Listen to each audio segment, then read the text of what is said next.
네, 전 세계가 코로나19를 이겨내기 위해서 통화 정책 그리고 재정 정책들을 모두 다 쏟아붓고 있는 이 시점에 과연 어떤 투자 아이디어와 함께 투자 전략을 짜보면 좋을지 함께 이야기 들어보도록 하죠. LG경제연구원의 배민근 연구위원 자리하셨습니다. 안녕하세요. 안녕하세요. 네, 최근 각국 정부는 다양한 재정 정책 그리고 중앙은행들은 다양한 통화 정책들을 내놓고 있습니다. 이런 가운데 최근 파월 의장이 언론에 좀 비치는 빈도가 굉장히 높아졌는데요. 오늘 이제 새벽에도 상원 청문회 참석을 해서 각종 증언을 이어갔습니다. 예전에 좀 언급된 좀 발표들을 본다면 일단 금리 마이너스 금리까지는 안 가겠다 좀 말을 한 상황인데요. 6월 10일에 또 미국의 FOMC 회의가 예정되어 있지 않습니까? 이를 앞두고 또 미국의 통화 정책 향후 좀 전망을 어떻게 하고 계십니까? 네.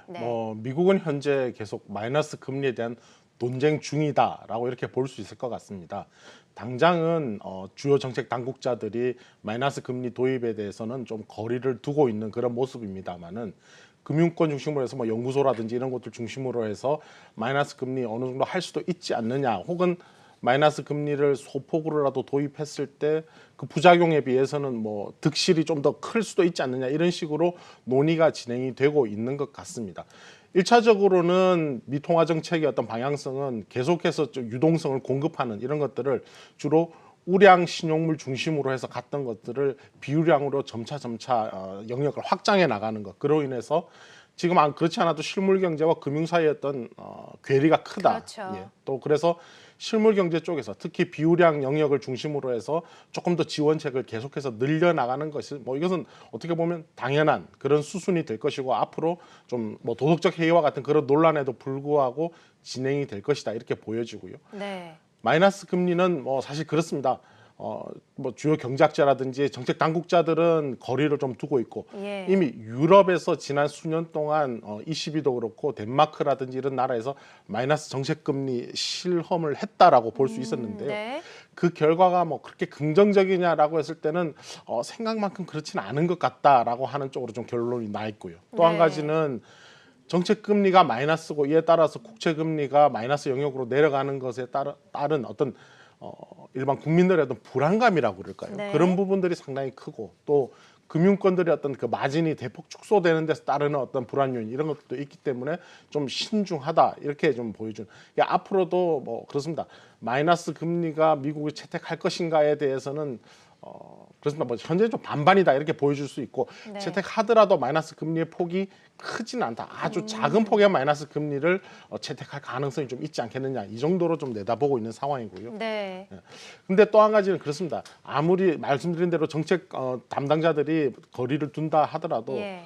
작년 이후에 트럼프 대통령이 파월 의장을 압박하는 어떤 모습. 그렇죠. 그러니까 처음에는 안 된다, 특별히 혜택이 크지 않다라는 식으로 거리를 두고 있었습니다만은, 네. 끝내는 굴복하고 마는 그런 어떤 모양새, 그런 것들이 올 하반기로 갈수록 또 한 번 또 재현될 수도 있는 것 아닌가 하는 그런 네. 생각도 해보게 됩니다. 네, 그렇습니다. 현재 좀 마이너스 금리에 대해서 회의적인 시각이 많이 나오고 있고, 파월 의장도 예전에는 일단 좀 마이너스 금리는 안 하겠다라고 선을 그었기 때문에 좀 향후 움직임을 좀 더 살펴볼 필요가 있겠다라고 말씀하셨는데, 오늘 이제 새벽에 상원에서 증언한 내용들을 본다면 일단 손실을 감수하면서도 부양을 하겠다라고 했고, 코로나를 좀 극복을 하기 위한 우리 중앙은행의 통화 정책은 이제 막 시작이다, 이런 발언을 좀 일삼았습니다. 이런 가운데 트럼프 말씀해 주신 것처럼 계속해서 마이너스 금리로 가자 압박을 하고 있잖아요. 이런 가운데 오늘 발언들을 보면 이런 발언들이 그러면 마이너스 금리를 좀 생각을 하고 있는 건 아닌가라는 생각도 잠깐 들더라고요. 좀 어떻게 보십니까? 네, 네. 비용이라든지 희생, 무엇을 감수할 것인가라고 했을 때 조금 전에 말씀드린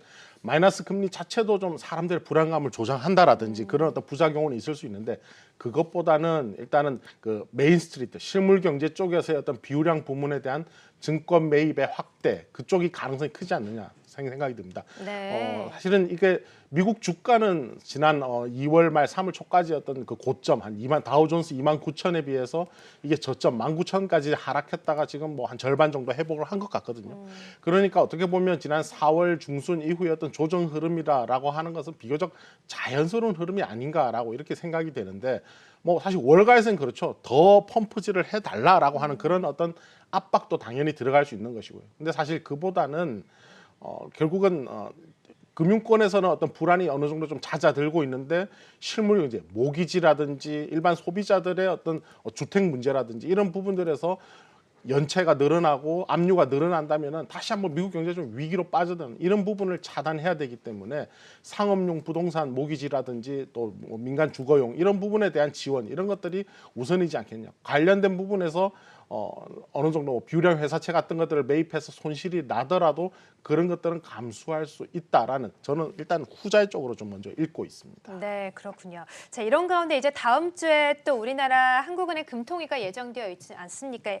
금융위원들이 또 3명 정도 바뀌신 상황이고 이미 좀 저금리, 초저금리 상황이기 때문에 금리 인하 가능성에 대해서는 여러 가지 의견이 좀 분분하긴 하지만 코로나 상황에 따라서 또 금리를 더욱더 인하하게 될지 아니면 계속해서 동결을 가져가야 될지 좀 상황을 봐야 될 것 같은데 어떻게 전망하고 계세요? 뭐 상황 개연성은 시장 중심으로 해서 추가 인하 가능하다는 얘기 자꾸 나오고 있는 것 같습니다. 네. 뭐 단서를 찾자면은 이제 지난달, 지지난달 이럴 때 금통위에서 나온 실효 하한, 한국은행의 어떤 우리나라 실효 금리의 실효 하한이라고 하는 것이 고정된 것이 아니라 미국이라든지 유로존의 금리가 더 내려가면 선진국 금리들이 내려가면 우리도 같이 좀 더 내려갈 수 있다. 이 말은 정책 여력이 더 있다, 추가적으로 있다라는 것을 굉장히 많이 강조를 했기 때문에 네. 뭐 개연성은 주어졌다라고 보여지고 사실 뭐 실물경제 지표 지금 발표되는 것들은 굉장히 안 좋습니다. 근데 또 다른 한편으로는 생각해 보면 뭐 지금 금리 정책으로 대응하는 것이 과연 최선인가에 대한 어떤 의문 이런 것은 있거든요. 그래서 네. 우리는 지금 어느 정도 느끼시겠지만 네. 소비 심리 이런 것들이 이제 바닥을 치고 좀 올라오기 시작하는 것 같다라는 그런 생각도 아, 들기 그래요? 시작합니다. 예. 네. 그렇기 때문에 과연 거기에 대해서 국내 어떤 금리 인하로 추가적으로 더 대응을 하는 것이 지금 맞는 것인가? 그것보다는 오히려 하반기 이후에 올 수 있는 다시 한번 2차 감염, 2차, 3차 감염 혹은 2차 충격, 3차 충격, 수출이 많이 부진해지고 하는 그런 어떤 이후의 시간을 준비하는 것이 더 바람직하지 않은가라는 것이 저의 어떤 개인적인 판단이고요. 네. 뭐 금통위원들의 또 성향은 대체로 그렇습니다. 좀 뭐 조윤재 신임위원은 대통령의 가정교사, 경제교사다라고 이렇게 불리는 분이고 주상현 교수도 뭐 소득주도 성장론의 어떤 주창자 가운데 한 명이기 때문에 네. 전반적으로 좀 비둘기 쪽으로 기울어져 있는 그런 형국이다 이렇게 볼 수 있지만은 그래도 좀 최근에도 국내 경제 여건에 심리에 어떤 호전되는 이런 부분들을 감안한다면은 네. 오히려 뭐 지금 뭐 영영 금리를 내리지 말자라는 것이 아니라 네. 조금 더 나중을 대비하는 것이 더 바람직한 스탠스 아닌가 생각됩니다. 네, 그렇습니다. 금통위원분들도 좀 바뀐 상황이고 또 미국이 아직 제로 금리에서 더 내리지 않은 상황에서 우리가 또 선제적으로 내리는 그런 부담금도 있기 때문에 금리 인하 가능성은 약간 좀 줄어들긴 하겠지만 다른 정책으로 좀 더 시장을 좀 끌어올리기 위한 보완 정책을 좀 내지는 않을까 이렇게 좀 말씀을 해주셨고요. 자, 말씀을 해주신 것처럼 우리 시장 계속해서 좀 실물 경제가 안 좋기는 하지만 2분기에 좀 바닥을 찍고 올라갈 것이라는 기대감과 함께 심리는 조금씩 나아지고 있는 모습인데 하반기 우리 시장 또 우리 경제는 또 어떻게 전망을 하고 계세요? 심리에 네. 비해 지표는 안 좋을 것이다 이렇게 말씀드릴 수 있을 것 같아요. 네. 우리 경제 전반적으로 코로나 영향 어떤 굉장히 좀 압박을 받는 어떤 그런 모습은 3월, 4월에 굉장히 컸던 것 같고요. 그래서 그에 비하면 지금 5월 들어서는 전반적으로 뭐 사실 또 소비 욕구라든지 이런 것들도 좀 다소 분출되는 그런 부분도 있고 재난 지원금 이런 것들이 지급되면서 소비가 일어나고 있다라고 이렇게 보여집니다. 그렇기 때문에 국내에서 어떤 코로나 사태를 바라보는 어떤 시각, 사람들이 느끼는 이런 부분들은 분명히 바닥을 쳤다 이렇게 보여지고 이에 따라서 어떤 경제 성장률이라고 하는 부분도 뭐 당연히 2분기가 바닥일 것이다 이런 얘기는 사실 그렇게 어려운 얘기는 아닌 것 같고 다만 그러면 하반기 어떻게 될 것이냐라고 했을 때는 지금부터 오히려 수출이 발목을 잡기 시작하는 것 같다. 네. 그렇기 때문에 또 미국과 유럽 가장 우리 주요 수출 시장인데 이 부분들은 아직 이 국가들은 아직도 어떤 뭐 피크에서 좀 내려오긴 했지만 네. 충분히 피크 아웃했다 이렇게 좀 안심하기는 아주 이른 상황인 것처럼 보이거든요.